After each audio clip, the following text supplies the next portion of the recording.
Olá, boa tarde a todos. Obrigado por participarem do nosso webcast trimestral de resultados. Hoje a gente vai falar do que de mais importante aconteceu no terceiro trimestre do ano de 2021. Nesse trimestre, a gente vai começar com um tópico diferente. A gente vai falar um pouquinho da mudança na percepção de risco nos ativos brasileiros, que foi bastante pronunciado ao longo do trimestre, aonde se encontram os valuations das empresas depois dessa forte correção ocorrida nesse terceiro trimestre. E depois a gente vai falar rapidamente também de outro evento importante que se aproxima e sempre causa apreensão nos investidores, que são as eleições do ano que vem. Na sequência, a gente passa pelos destaques do trimestre, a performance dos fundos, as principais movimentações na carteira, as principais contribuições positivas e negativas. E, na sequência, o Marcelo Mesquita vai apresentar dois casos importantes do fundo, o Hypera e Ocean Pact. Então, começando com alguns dados do que aconteceu no terceiro trimestre de 2021, nós tivemos uma deterioração significativa de alguns indicadores. Isso aconteceu em função, basicamente, da incerteza política e fiscal, que fez com que a taxa de juros de 10 anos no Brasil, medida ali pelo DI 2030, saísse do patamar de 7% ao ano, que era o patamar que vigia há cerca de um ano e meio atrás, para os atuais 11% ao ano.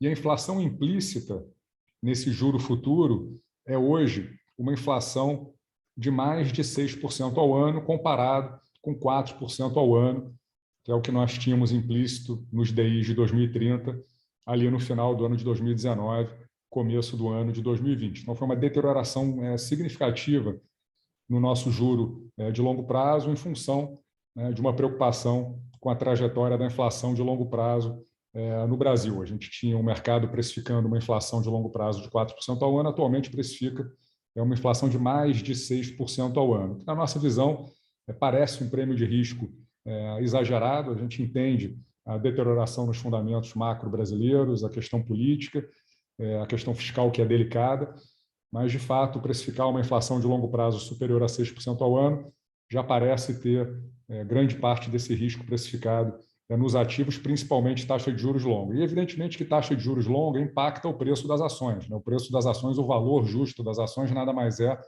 do que o fluxo de caixa que as empresas conseguem gerar no longo prazo, trazidos a valor presente, por uma taxa de desconto que nada mais é do que o juro de longo prazo, que subiu bastante, acrescido de um prêmio de risco para você estar investindo em empresas e ações. Isso fez com que o preço das ações brasileiras, aqui medido pelo indicador preço-lucro, para simplificar a discussão, encontre-se hoje no menor nível dos últimos 10 anos.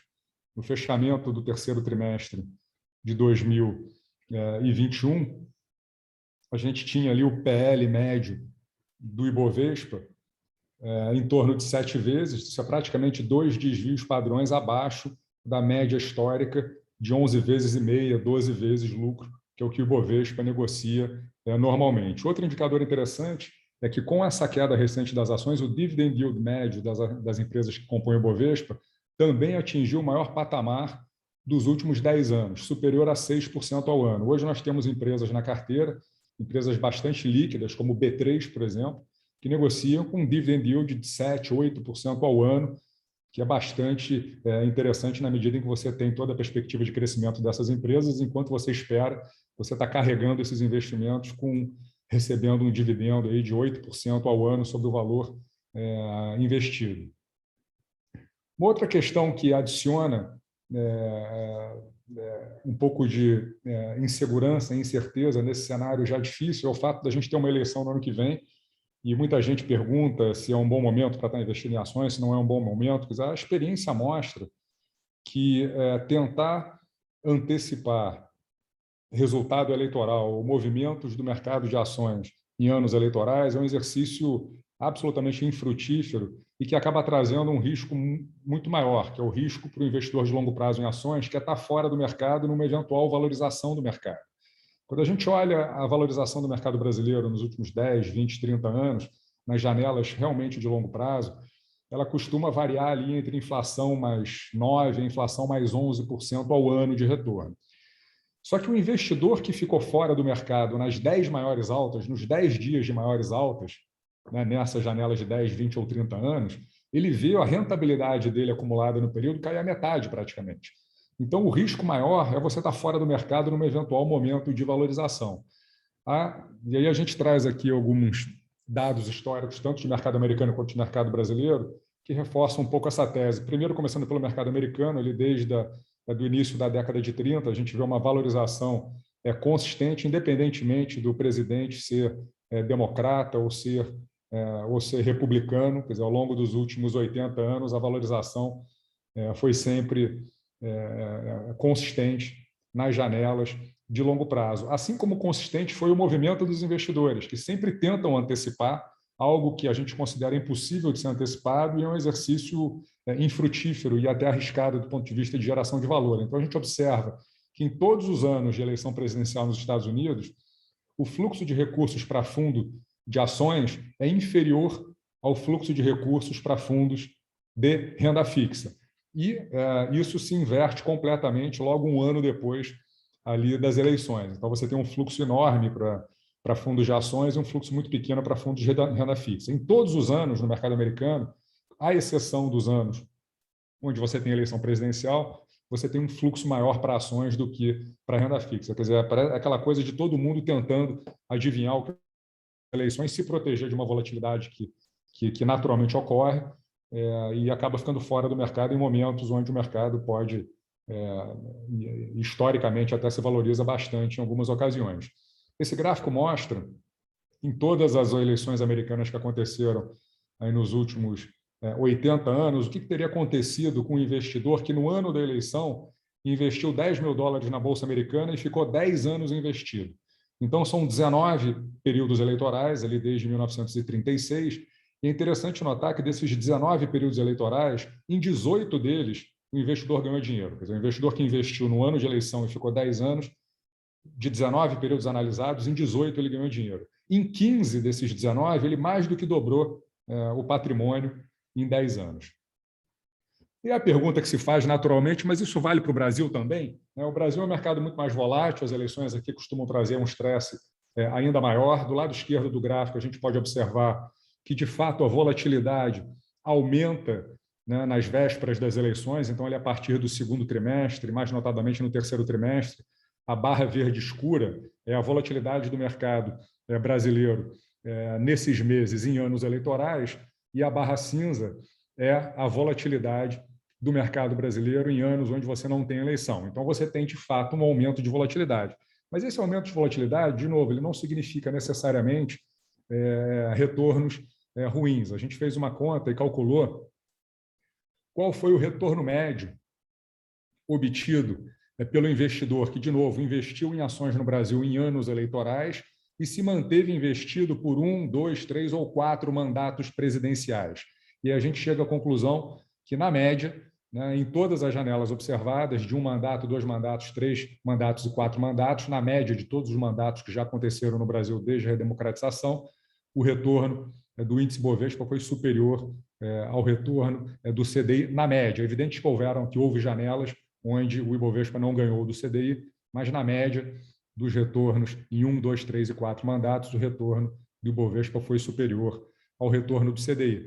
E a performance da Bolsa Brasileira, também independentemente do presidente ser de direita, de esquerda, ser militar, ser civil, quer dizer, também é muito pouco conclusivo, o que vai acontecer em função de quem será o próximo presidente. Então, a gente tem ali casos de presidentes militares e a Bolsa performando bem, depois presidentes civis, a Bolsa performando mal ou bem, candidatos de esquerda, de direita e de centro.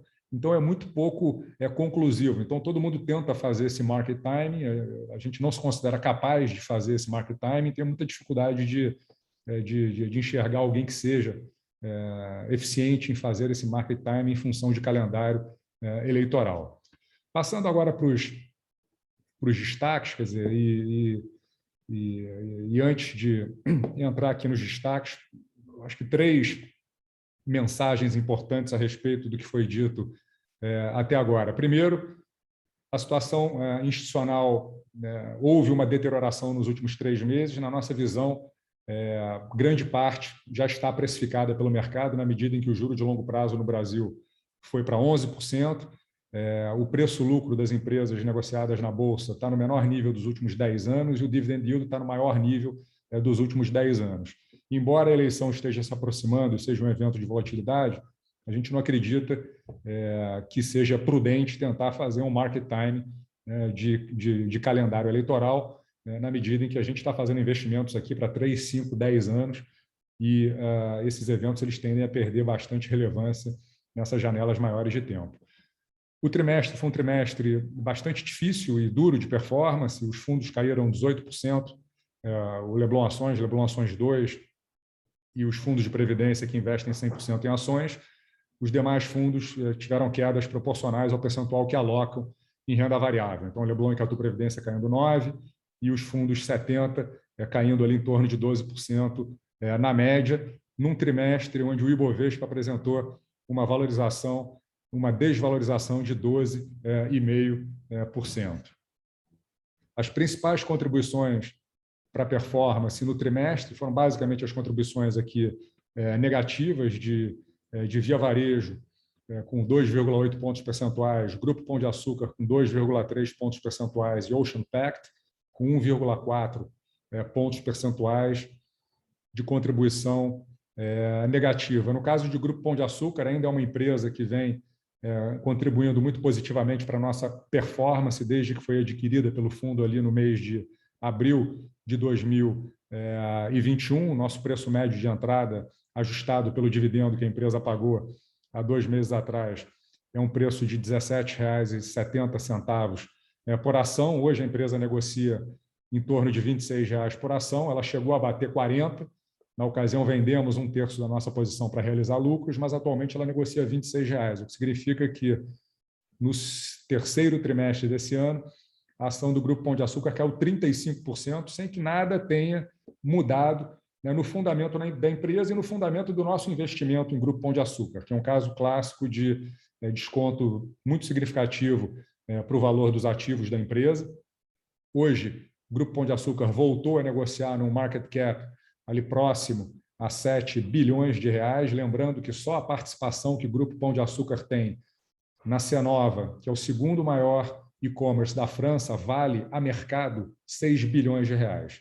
Então, você paga 7 pelo Grupo Pão de Açúcar inteiro, só a participação minoritária que ele tem nesse e-commerce francês vale 6, e você ainda leva de graça uma operação que fatura 50 bilhões de reais e é líder no varejo de alimentos na Colômbia, é líder no varejo de alimentos no Uruguai, tem uma posição importante na Argentina e é uma das líderes no varejo de alimentos no Brasil, com as bandeiras Pão de Açúcar e Extra. No caso de Ocean Pact, é uma empresa que nós investimos no IPO, que aconteceu no final do primeiro trimestre desse ano. Compramos uma posição relativamente pequena, de 2% do fundo, mas a ação performou muito mal depois do IPO. Ela caiu mais de 60% desde o nosso momento de entrada ali no IPO, e isso aconteceu basicamente em função de 2 eventos negativos que impactaram a empresa, que foram a divulgação do resultado do primeiro e do segundo trimestre desse ano, que vieram abaixo da expectativa do mercado, na medida em que parte dos contratos de arrendamento de embarcações, onde o cliente era a Petrobras, houve um atraso na entrada em vigência desses contratos e os resultados foram bastante prejudicados. Nada que altere o fundamento de longo prazo, que preocupe, mas o fato é que a empresa apresentou um resultado bem abaixo do que o mercado esperava e foi inicialmente penalizada por isso. Na sequência desses 2 resultados, a empresa divulgou um fato relevante comunicando que houve uma renegociação salarial com o Sindicato da Marinha Mercante e fez com que a empresa aumentasse os salários da sua folha de pagamentos ali em 26%. Isso foi uma notícia realmente negativa, que não estava no radar dos investidores, até porque não foi plenamente comunicada durante o processo de IPO, e logo após a divulgação dessa notícia, as ações da empresa sofreram bastante. Para vocês terem uma ideia, esse aumento na folha salarial, na nossa visão, vai provocar uma queda no lucro líquido da empresa da ordem de 25 milhões de reais ao longo dos próximos 2 anos e meio. Por que 2 anos e meio? Porque é o prazo médio dos contratos que a empresa tem com os clientes, principalmente Petrobras. E na medida em que esses contratos vão sendo renovados, a tendência é que esse aumento no custo da mão de obra seja repassado para o cliente. Mas até lá, a empresa vai amargar 2 anos e meio de lucros, 25 milhões de reais abaixo do que eles imaginavam. O mercado, como já vinha chateado com a empresa, penalizou em excesso na nossa visão. Então, o valor de mercado da Ocean Pact, depois da divulgação desse fato relevante, foi reduzido em 400 milhões de reais. Quer dizer, lembrando, ela vai perder 25 milhões de reais de lucro por 2 anos e meio e o valor de mercado dela caiu 400 milhões de reais. Na nossa visão, isso abriu uma oportunidade para a gente aumentar a nossa posição e a gente voltou a adicionar ações de Ocean Pact. Continua sendo uma posição relativamente pequena, até porque é uma small cap, tem pouca liquidez, é uma posição de 2% do fundo, mas com isso nosso preço médio hoje é de R$ 8,30 por ação e nós somos um dos maiores investidores minoritários da empresa. A gente tem cerca de 6% do capital total e está convencido que é uma oportunidade interessante aí para o médio e longo prazo. O Mesquita vai falar com um pouco mais de detalhes depois dos fundamentos da Ocean Pact. Depois dessa performance ruim do fundo no terceiro trimestre de 2021, quer dizer, o lado positivo que a gente consegue enxergar do que aconteceu, e a gente traz aqui esse slide que mostra todas as ações que compõem o nosso portfólio do lado esquerdo, e do lado direito a gente tem todos os upsides para o nosso target price. E a gente consegue enxergar, quer dizer, uma série de empresas com upsides superiores a 80% na nossa carteira, uma carteira que hoje tem um perfil, vocês vão ver nos próximos slides, relativamente defensivo e conservador, até para um cenário macro mais complexo que a gente tem aí nos próximos trimestres. E o upside médio ponderado da nossa carteira hoje é um upside de 73%. Esse é o maior potencial de valorização, a gente mede esse indicador desde 2008, é o maior potencial de valorização que a gente monitora desde o ano de 2017, com a ressalva de que em 2017 a gente tinha uma carteira que tinha um perfil de risco muito mais agressivo. Vocês se lembram que a gente chegou a ter 25% do fundo investido em empresas estatais, esse era o caso ali em 2017, e naturalmente essas empresas mais arriscadas sempre têm um upside maior. Então hoje a gente tem o mesmo upside que nós tínhamos em 2017 numa carteira que na nossa visão é uma carteira mais defensiva e uma carteira que está bastante concentrada em empresas cujos fundamentos pouco são impactados por esse aumento de risco recente, esse aumento de prêmio de risco no Brasil, o calendário eleitoral, quer dizer, são empresas que são muito pouco impactadas por essas questões. Aqui a gente traz as principais mudanças na carteira dos fundos ao longo desse terceiro trimestre. Nós adicionamos 2 novas posições em follow-ons ou IPOs que aconteceram no trimestre. Vamos, uma posição de 2%, Cora Saúde, uma posição de 1%. Aumentamos algumas empresas que já figuram no portfólio há bastante tempo, como o Ipera, que se tornou a maior posição do fundo, e o Mesquita vai falar um pouco dos fundamentos da empresa daqui a pouco. Aumentamos em mais 2%, e hoje ela é a maior posição do fundo Leblon Ações 2 e a segunda maior posição do fundo Leblon Ações. Aumentamos também Klabin e Redditor. Diminuímos as nossas posições em Santos Brasil e Natura, basicamente realização de lucros nessas 2 posições. Contribuíram muito positivamente aí nos últimos trimestres e anos para a nossa performance. A gente aproveitou para realizar lucros no começo do trimestre, quando as ações ainda estavam em patamares bem acima dos patamares atuais. E zeramos completamente também 3 posições. Intelbras, uma posição que deu muito certo no portfólio, um IPO que nós participamos, inclusive como um dos principais investidores do IPO, que aconteceu ali no final do ano de 2020. A ação praticamente dobrou de preço dentro do portfólio e nós vendemos ali a cerca de R$30 por ação toda a nossa posição, uma empresa que a gente gosta bastante, mas negociando a 30 vezes o lucro projetado para 2021, a gente considerou que não tinha mais o upside, o potencial de valorização que nós enxergávamos no momento do IPO. Vendemos Rumo também, aqui basicamente para fazer caixa para essas aquisições que nós fizemos no trimestre, e zeramos a nossa posição em WDC, que foi um outro IPO que nós participamos recentemente. Com essas mudanças, as carteiras ficaram dessa forma, começando pelo fundo Leblon Ações, que é o nosso veículo que pode investir em empresas no exterior. Ele hoje tem 13% do seu portfólio investido em empresas estrangeiras, sendo que a maior posição do fundo é Uber, com 9% de participação, e, na sequência, Hypera, BR Foods, Grupo Pão de Açúcar e Santos Brasil completam as 5 maiores posições dessa carteira. O Leblon Ações 2 é um fundo idêntico, à exceção que ele não investe em empresas estrangeiras, ele só investe em empresas brasileiras. Então, a gente tem nele como maior posição Hypera e, na sequência, BR Foods, Grupo Pão de Açúcar, Santos Brasil e Klabin completam as 5 maiores posições. Na sequência, a gente tem Renner, Suzano, CCR, BTG e B3. Então, como eu disse, é uma carteira que tem um perfil de empresas que tendem a sentir muito pouco nos seus fundamentos questões como o calendário eleitoral, esse aumento de risco recente. Isso não impacta os fundamentos, é evidente que impacta o preço das ações, porque nenhum ativo de risco, principalmente os que são negociados diariamente, tem cotação diária, todos sofrem. Mas no que se refere aos fundamentos dessas empresas, a gente considera que eles estão relativamente blindados. Hypera é uma das líderes no Brasil no mercado de distribuição de medicamentos, é um mercado que cresce 10% ao ano no Brasil há 10 anos, com um PIB que cresce 1% ao ano, quer dizer, é um mercado bastante resiliente. Você tem depois as exportadoras, BR Foods, Klabin, Suzano, que para elas é até bom esse câmbio desvalorizado que a gente tem hoje no Brasil. Depois, Grupo Pão de Açúcar, varejo de alimentos, muito pouco sensível também à atividade econômica, Lojas Renner, o consolidador natural do varejo de vestuário. Então, é uma carteira que tem um perfil e hoje consegue combinar, quer dizer, um perfil de empresas sólidas, resistentes a cenários mais difíceis e, ao mesmo tempo, um potencial de valorização bastante elevado. Eu vou passar a palavra para o Marcelo Mesquita, que vai falar aqui de 2 casos da nossa carteira, começando por Ocean Pact. Marcelo.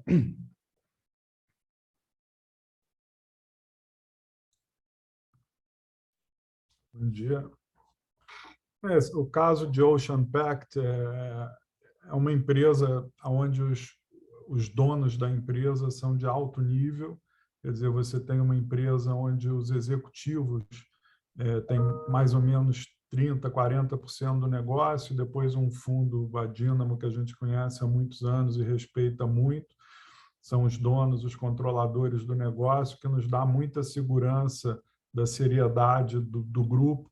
E quando você tem um evento como esse, de falta de credibilidade de uma informação de curto prazo que afetou o preço das ações, é justamente o que a gente busca todo dia: bons negócios de médio e longo prazo, que no curto prazo sofrem por algum evento que não é estrutural, né? Então, a Ocean Pact é basicamente uma operadora de navios, digamos assim, mas isso é 62% da receita dela. O restante vem de serviços, né, que ela presta, basicamente na área de remediação ambiental, de oceanografia. Quer dizer, toda vez que você tem alguma operação no mar, de uma plataforma, fazer um poço, fechar um poço, qualquer tipo de atividade, ela está em volta ali prestando serviços, e um serviço que é relativamente barato no custo total dessas operações no mar que as petroleiras fazem. E isso é muito bom quando você faz um serviço que é barato no custo total da coisa, mas que é extremamente sensível.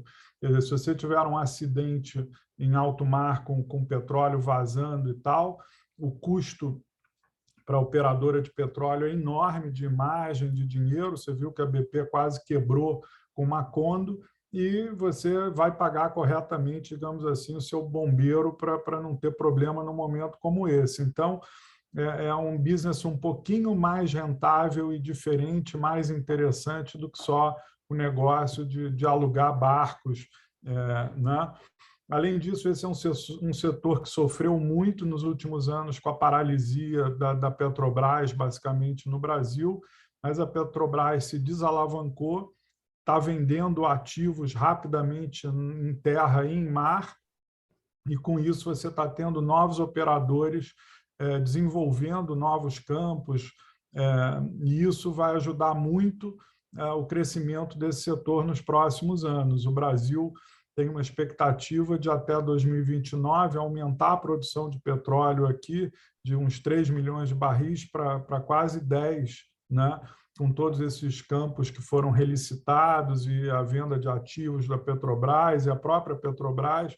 Então, esse é um setor que tem crescimento, os players estão muito alavancados, quase todos os fornecedores da cadeia de óleo e gás quebraram ou estão muito alavancados, e a Ocean Pact é um player relativamente novo, que conseguiu comprar ativos muito baratos nesse momento de crise, tem bons contratos, pode ganhar muitos contratos, e a ação despencou em função do que o Pedro falou, 2 eventos de curto prazo. Você tem a Covid, que gerou paralisação em várias plataformas por questão da Covid, com isso os navios ficaram parados, manutenção, e você teve essa negociação salarial que vai ser repassada nos contratos novos e não é uma coisa estrutural que afeta as margens no longo prazo. Então, é uma empresa que está negociando abaixo do book value, é uma empresa que está negociando a 3,5 vezes EV/EBITDA para o ano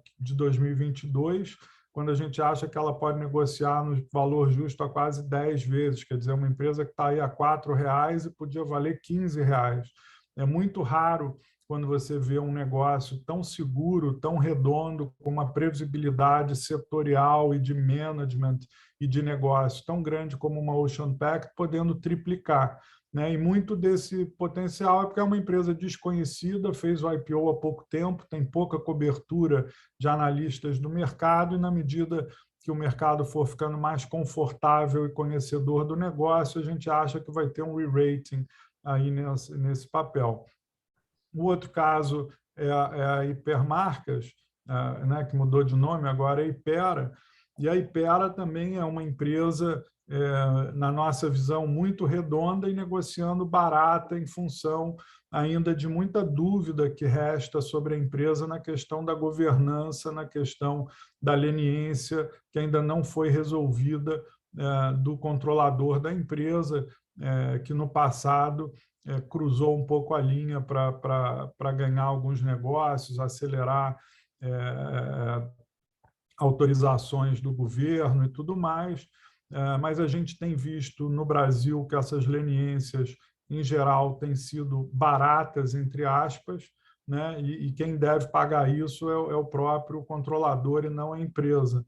E isso eu acho que já está bem precificado. A Hypera hoje está negociando a 12 vezes o lucro, uma empresa que tem uma geração de caixa muito forte. Quando você olha, ela deveria ter prêmio para o mercado e não esse desconto que tem para o mercado, dado o negócio que ela tem. É um setor que o setor de farma tem crescido 10% ao ano no Brasil nos últimos anos como um relógio. A pandemia pode ter até ajudado um pouco o setor no curto prazo, mas mesmo acabando a pandemia, essa visão das pessoas que elas têm que se tratar e cuidar mais da saúde, tudo é uma tendência. A Hypera tem uma vantagem competitiva hoje enorme pela escala que ela tem em termos de poder de barganha com as farmácias. Tem um portfólio de produtos aí de 15 produtos de marcas fortíssimas, e marcas no segmento de farma são mais valiosas no Brasil do que em outros mercados no mundo. Isso é que o investidor estrangeiro ainda talvez não tenha percebido. No resto do mundo, quem paga o remédio, principalmente nos Estados Unidos, na Europa, é o plano de saúde. No Brasil, quem paga é o consumidor, é o cliente final. E no Brasil, as pessoas são mais pobres e não têm dinheiro para ficar indo no médico toda vez que tem uma doença. Então, as pessoas têm que se automedicar. Então, quando você combina essas duas coisas, a automedicação com a pouca renda, e a necessidade da pessoa mesmo ela pagar o remédio, a marca é muito potente, é muito valiosa e leva muito tempo para se criar essas marcas. A crítica que o mercado às vezes faz de que a Hypera só tem crescido por aquisições e não tanto por crescimento orgânico, na nossa visão isso é irrelevante, porque você crescer orgânico ou com aquisição é a mesma coisa, o que interessa é o retorno do capital empregado.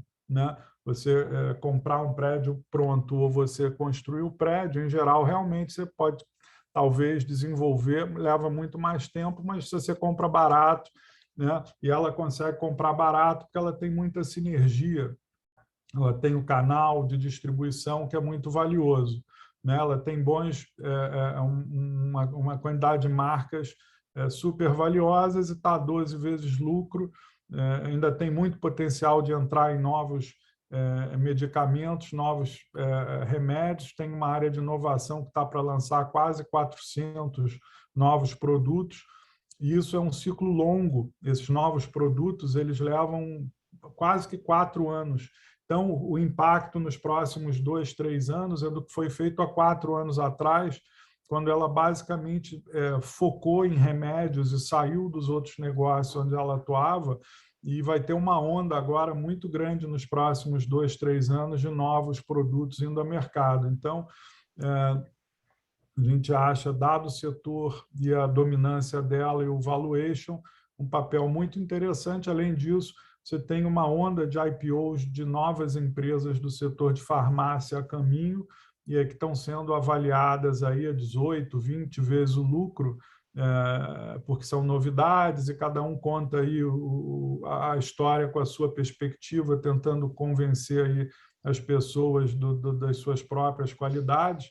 E a gente acha que quanto mais as pessoas entenderem desse setor de farma, com esses novos IPOs do setor, mais as pessoas vão ver que a Hypera tem prêmio sobre as concorrentes e não desconto em relação às concorrentes, como tem acontecido até agora em função dessas questões de governança que não estão ainda resolvidas, mas que virão em algum momento. Então, acho que é melhor abrir para perguntas e não ficar alongando muito aqui.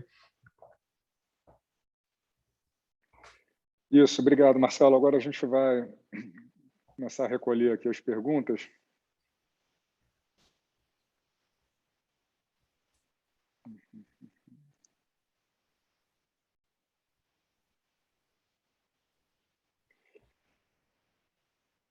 Uma pergunta em relação se a apresentação vai ficar disponível no final da apresentação. Como sempre, sim, ela vai estar disponível no nosso website, leblonequities.com.br. Uma pergunta sobre o fundo Leblon Icatu Previdência. Ele pode ter até 49% alocado em ações, os outros 51% ficam em caixa ou posicionados em ativos de renda fixa? Primeira pergunta. No caso do saldo ficar investido em Selic, como funciona a dinâmica de alocação do fundo? Se vocês aproveitam essas quedas para recompor os 49%. O Leblon Icatu Previdência ele pode investir até 49% em ações e o remanescente é investido predominantemente em títulos públicos federais pós-fixados, LFTs, operações compromissadas, basicamente. Oportunisticamente, a gente pode comprar uma LTN, uma NTNB, quando a gente considera que a relação risco-retorno é boa. Hoje, o fundo está predominantemente em LFTs e operações compromissadas e tem uma posição pequena, de cerca de 5% da carteira investida em NTNB ali de 2035. O fundo ele não obrigatoriamente vai ficar sempre no limite de 49% comprado. É comum que, nesses momentos de queda, como naturalmente, pela desvalorização da parcela de ações, a gente cai abaixo ali de 49%, vem para perto de 45%, é normal que a gente recomponha esse percentual aproveitando algumas oportunidades pontuais ao longo do tempo.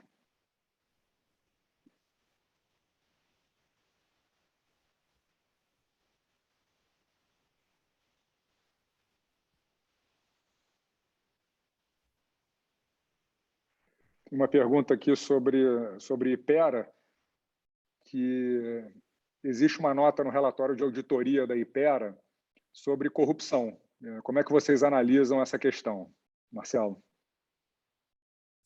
Não, eu acho que assim, não é uma questão de análise, é uma questão de ser um fato, né? Um fato lamentável, é um fato que está no passado. Eu acho que a empresa não faz mais isso. Hoje ela é uma empresa compliant, mudou pessoas, mudou processos e precisa ter essa leniência e saber quanto vai custar e quem vai pagar, né? E na nossa visão, quem vai pagar é o dono e infelizmente no Brasil essas leniências têm sido, entre aspas, baratas, né? E lá fora, como você tem class action, você acaba tendo um custo para o negócio muito grande desses problemas de compliance. Aqui no Brasil, os vários casos, o impacto foi relativamente pequeno no negócio, né? Vide CCR, por exemplo, né? Que talvez seja um caso parecido, aí, similar para ser comparado, mas, sem dúvida, é uma grande questão e é por isso que eu acho que a empresa ainda está tão barata, mas eu acho que, olhando para frente, não esperamos que isso se repita e que, aos poucos, esse custo que se dissipe e a empresa mude, aprenda a lição desse problema, né? Uma pergunta aqui sobre como é que está a nossa captação versus resgate no ano de 2021. Eu diria que a gente está até positivamente surpreso na medida em que é um ano difícil, não só para o mercado de ações em geral, mas para o fundo em particular. A gente tem um resgate líquido relativamente pequeno no ano, marginal, sendo que nos fundos de previdência, de maneira consolidada, a gente até tem aplicações líquidas positivas, o que é super importante, porque o investidor de previdência, naturalmente, é um investidor que está mirando um prazo mais longo, está bem alinhado com a nossa filosofia. Então, ter aplicações líquidas num ano difícil como esse, sem dúvida, é bastante animador. No Fundo Leblon Ações 1 e 2, a gente tem resgate líquido no ano, até o momento, mas não é muito significativo quando a gente compara com o volume total de recursos sobre gestão da Leblon, que hoje está em torno de 3,3 bilhões de reais. Uma pergunta se existe alguma previsão de participação da Leblon no Conselho de Administração da Ocean Pact. Hoje a gente não cogita, a gente tem uma participação importante na empresa, de cerca de 6% do capital total, a gente tem se mantido bastante próximo ali de outros acionistas, dos administradores, mas hoje a gente não considera participar do Conselho de Administração da empresa, aí, pelo menos no curto prazo.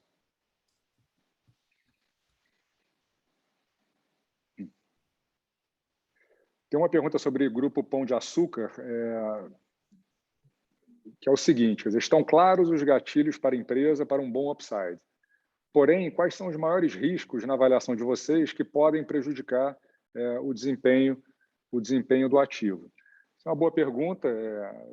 Evidentemente que existem riscos, como para qualquer negócio, para qualquer investimento. O ponto é que aqui a gente tem uma margem de segurança tão grande, né, que esse caso ele tolera e acomoda esses riscos. Quais são esses riscos? O primeiro deles seria uma menor necessidade do acionista controlador, o Grupo Casino, em se desfazer dos ativos nos próximos anos para pagar os credores na França. Então, ele tem operações em outros países, na Ásia, por exemplo, em outros países europeus, que ele poderia monetizar para diminuir a pressão que ele tem para fazer caixa. Isso poderia diminuir um pouco a probabilidade que esses catalisadores mais de curto prazo, como, por exemplo, venda da participação que o Grupo Pão de Açúcar tem na Cenova, eventualmente até venda de participação no varejo na Argentina e no Uruguai, perdessem um pouco urgência do ponto de vista do controlador. Isso não muda de maneira fundamental o valor do ativo, mas seria um catalisador de curto e médio prazo a menos para o caso.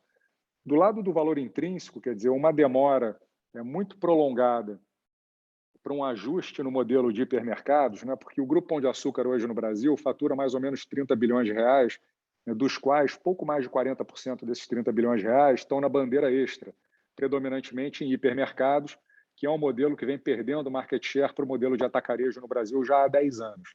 Uma série de iniciativas foram tomadas recentemente para reverter essa curva de perda de market share, então os hipermercados hoje são muito mais agressivos em precificação do que eram no passado, se aproximando da política de preços dos atacarejos e com o diferencial que o atacarejo não tem, que é uma loja muito mais agradável, com sortimento de produtos melhor e com serviços para os clientes que o atacarejo não oferece. A expectativa da empresa é, na pior das hipóteses, estancar a perda de market share. Caso isso não aconteça, você vai ter um ativo que vai perdendo valor ali ao longo do tempo também. Isso seria um outro risco da tese. Mas quando a gente está comprado numa ação a R$26, que, na nossa visão, fazendo uma análise conservadora, que não implica em recuperação de market share no Brasil, a gente chega a R$70 por ação, quer dizer, você tem muita o que a gente chama de margem de segurança, né, para que a nossa visão esteja parcialmente correta ou até mesmo em parte errada, que mesmo assim essa posição tenderia a ser vencedora. Uma pergunta sobre Uber também, qual é a nossa motivação, dado que tem tantas alternativas lá fora, parece uma posição grande, quer dizer, a gente acompanha a empresa há muito tempo e nos pareceu um caso clássico ali de arbitragem de horizonte temporal, né? Um mercado muito preocupado com o curto prazo, 2020 foi um ano difícil para a empresa, na medida em que o negócio de mobilidade, né, que são os carros Uber, ele experimentou aí uma queda de 50% no seu faturamento. Na pandemia, ninguém andou de Uber, e isso fez com que a ação performasse muito mal, por bons motivos, inclusive, né? E a gente via, no longo prazo, uma oportunidade muito grande. A gente acredita nessa tese de sharing economy no longo prazo. Hoje, menos de 1% da frota mundial está nas empresas de aluguel de carro, ou está nas empresas de mobilidade como Uber, Lyft e tantas outras. E isso nos parece uma tendência inexorável. Esses ativos vão ser cada vez mais das empresas, né, que gerenciam os ativos e cada vez menos dos indivíduos. E o Uber, dentro dessa grande onda positiva de longo prazo, nos parece o consolidador e o ganhador natural. Já está presente em 70 países. Em todos os países onde ele tem presença, ele tem dominância de market share, com mais de 65% de participação. Nos poucos países onde ele não conquistou essa dominância, ele se associou ao player dominante e hoje ele é investidor minoritário da maior empresa de ride-sharing da China, da Índia e da Rússia. E é uma empresa que ainda trabalha numa escala subótima, por incrível que pareça, né? Para quem tem um GMV de quase 100 bilhões de dólares, mas a escala ainda é subótima, mas é um mercado que vai crescer bastante. A empresa já deve ser lucrativa aí nos próximos trimestres e negocia uma fração do valor de mercado de outras empresas de tecnologia americanas que deram muito certo, né? Como Facebook, Amazon, Netflix, Google, Amazon. E o mercado endereçável dela é tão grande quanto dessas outras empresas, o potencial é muito significativo. Então, a gente gosta muito dessa tese, até pela diversificação que ela traz para o nosso portfólio, receita em moeda forte, né, por exemplo.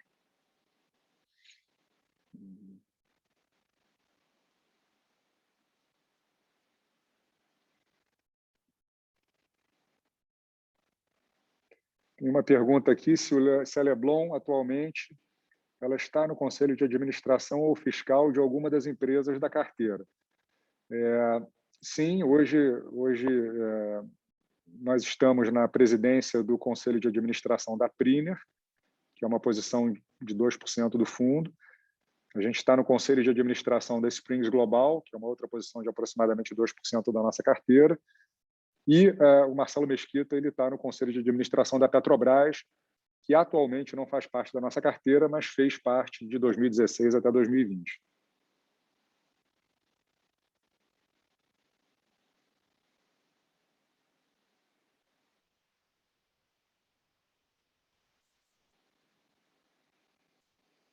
Tem várias outras aqui, deixa eu ver.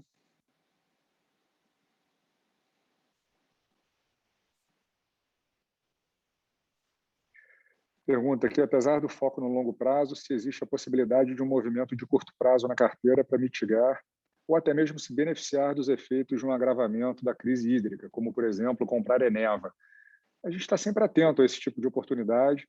A gente considera que a crise hídrica seja uma ameaça, um risco relevante. A gente passou um pente fino nas empresas da nossa carteira, até para checar se tinha alguma grande perdedora de um evento como esse. A gente está relativamente tranquilo com o nosso posicionamento, mas até agora a gente não encontrou nenhuma oportunidade de investimento que se beneficie. A Eneva, eu acho que é uma beneficiária natural, mas a gente não é 100% confortável com o valuation da empresa para investir nesse momento.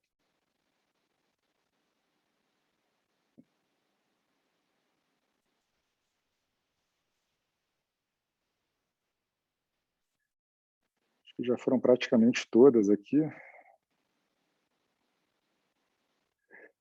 Tá. Acho que para encerrar tem mais duas aqui. Uma sobre Santos Brasil e uma outra sobre Coinbase. Eu vou pedir para o Marcelo Aguiar falar um pouquinho sobre o momento atual, o cenário atual da Santos Brasil. Depois eu respondo sobre Coinbase. Boa tarde, pessoal. Em relação ao Santos Brasil, a gente continua bastante construtivo em relação à tese da empresa de médio e longo prazo. Inclusive, o curto prazo, a tendência é que ela vai divulgar resultados bastante fortes aí no terceiro trimestre. Né? Vai ser o primeiro trimestre que teremos aí os aumentos renegociados com os armadores, impactando de forma completa o trimestre. Então, teremos margens subindo, geração de caixa subindo, lucratividade também. Para o ano de 2022, né, teremos já um carrego bem positivo dos aumentos de preços realizados nos contratos de 2022, de 2021. Então, já está contratado um aumento relevante para o ano que vem. Obviamente, uma fraqueza da economia nacional tem um risco em relação à movimentação de contêineres para o ano que vem. No entanto, a gente vê ainda o supply chain, né, das indústrias no Brasil ainda bastante reduzido, né, o que pode manter a movimentação de contêineres elevada durante um bom tempo. Né, ano passado, tivemos uma economia bem fraca e a movimentação no Porto de Santos foi bem melhor do que a economia. Né? Então, não acho difícil termos, né, um cenário de 2022 no qual a movimentação de contêiner vai ser melhor do que a performance da economia. Uma das grandes exposições, né, do terminal em Santos é ao setor automobilístico, que está fraco hoje devido ao problema de semicondutores, mas muito possivelmente teremos uma melhora substancial ano que vem. Então, isso também vai ajudar a movimentação de containers para o ano que vem. No geral, o papel da negociação da múltiplos continua bem atrativo. A gente vê o papel negociando a uma tira implícita depois dessa realização que teve aí. Né, o papel caiu ali perto de um pouco acima de R$ 9, agora para perto de R$ 7. Está negociando a TIR real acima de 10%. Então, estamos bastante construtivos na tese de médio e longo prazo.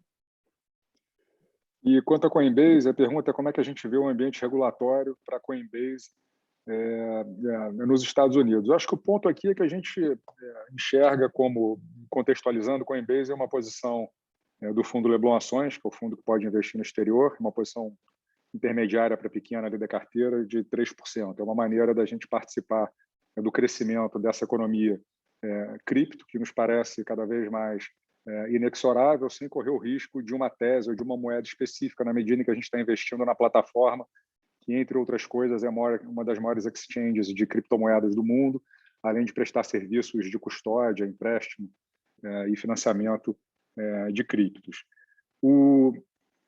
A questão regulatória ela tem gerado, e ela gera sempre bastante ruído que impactam as empresas focadas nesse mercado e as próprias moedas. Quer dizer, a gente não acredita que nada terminantemente proibitivo vá acontecer. O que tende a acontecer é um aumento cada vez maior na regulação desse mercado, que tende a beneficiar, inclusive, as empresas mais transparentes, que têm compliance, que fazem o Know Your Client, que têm as certificações que existem hoje, né, que têm as autorizações, que é o caso da Coinbase. Então, movimentos recentes, quer dizer, alguns competidores, inclusive, de Coinbase, não nos Estados Unidos, mas em alguns países da Europa, foram proibidos de operar porque não tem, né, a robustez no que se refere à parte institucional e de compliance que uma Coinbase tem. Quer dizer, a Coinbase parece uma opção relativamente barata de você participar de um mercado que pode ser múltiplas vezes maior no futuro do que ele é hoje, e o preço que você paga é o mesmo preço em termos de múltiplos que você paga para comprar B3. Quer dizer, é um múltiplo de preço-lucro para 2021 ali da ordem de 15 vezes. Então, nos parece uma opção barata. É evidente que tem essa ameaça regulatória de médio e longo prazo, mas a menos que decidam extinguir todas as exchanges reguladas, o que não parece um cenário razoável, a Coinbase ela tende até a se beneficiar de um aumento do escrutínio dos reguladores sobre esse mercado, na medida em que ela atende a todas as exigências que existem hoje. A gente está chegando aqui ao final do tempo. Deixa eu ver se tem alguma que não foi respondida. Para finalizar aqui, tem duas. Qual o percentual de via varejo no fundo Leblon Ações 2? A gente tem 3% da carteira em via varejo.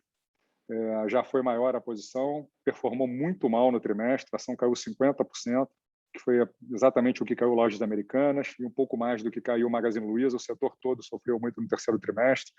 E via varejo, embora siga ganhando market share, ela teve uma desvalorização muito forte, a gente não aumentou a nossa posição, então hoje ela é uma posição menor, é uma posição de 3%. E para finalizar, como é que a gente vê empresas como B3 e BTG, que dependem muito aí do financial deepening, num cenário de maior estresse? Eu vou passar a bola para o Bruno Pereira rapidamente responder para a gente encerrar. Ok. Boa tarde a todos, obrigado pela pergunta. Eu acho que o momento claramente não é tão favorável quanto em meses ou semestres anteriores, né? O ciclo de juros não ajuda esse processo, mas a gente tem que enxergar o chamado financial deepening como algo de 10, 20 anos, né? Que é uma tendência que talvez tenha começado a se aprofundar no Brasil a partir de 2019, mas que é uma trajetória bem longa. A gente ainda tem apenas cerca de 3 milhões de CPFs na Bolsa, menos de 400 empresas listadas. Acho que por esse ângulo o tamanho da oportunidade continua a ser muito grande. Eu acho que vale a pena lembrar rapidamente que no caso da B3, muitas vezes esses momentos de maior estresse trazem benefícios para outros negócios que não exatamente ali o volume diário da bolsa, né? Principalmente no negócio de derivativos. A empresa tem uma diversificação crescente ali do tipo de produto que ela oferece, e o BTG tem uma gama de negócios também bastante diversificada, né? Que passa pelo crédito, passa pelo negócio de banco de investimento puro, que envolve dívida, fusões e aquisições, e acho que tem capacidade ali também de passar por um período onde essa tendência não é tão favorável, sem que isso seja realmente um grande risco para a lucratividade ou qualidade do balanço. Acho que é isso, Pedro. Obrigado, Bruno. Eu queria agradecer a presença de todos nesse nosso webcast trimestral, lembrá-los que na nossa página na internet, leblonEquities.com.br, vocês poderão encontrar a partir de amanhã, imagino, o replay desse webcast. E também 2 entrevistas recentes que eu concedi lá para o canal do Stock Pickers, uma onde eu falei de Grupo Pão de Açúcar e outra sobre Uber. São 2 posições importantes da carteira e foram discutidas em maior detalhe nesses 2 eventos que eu tive a oportunidade de participar recentemente. E o link para esses eventos também está no nosso site, leblonEquities.com.br. Tá bom? Obrigado a todos e até a próxima.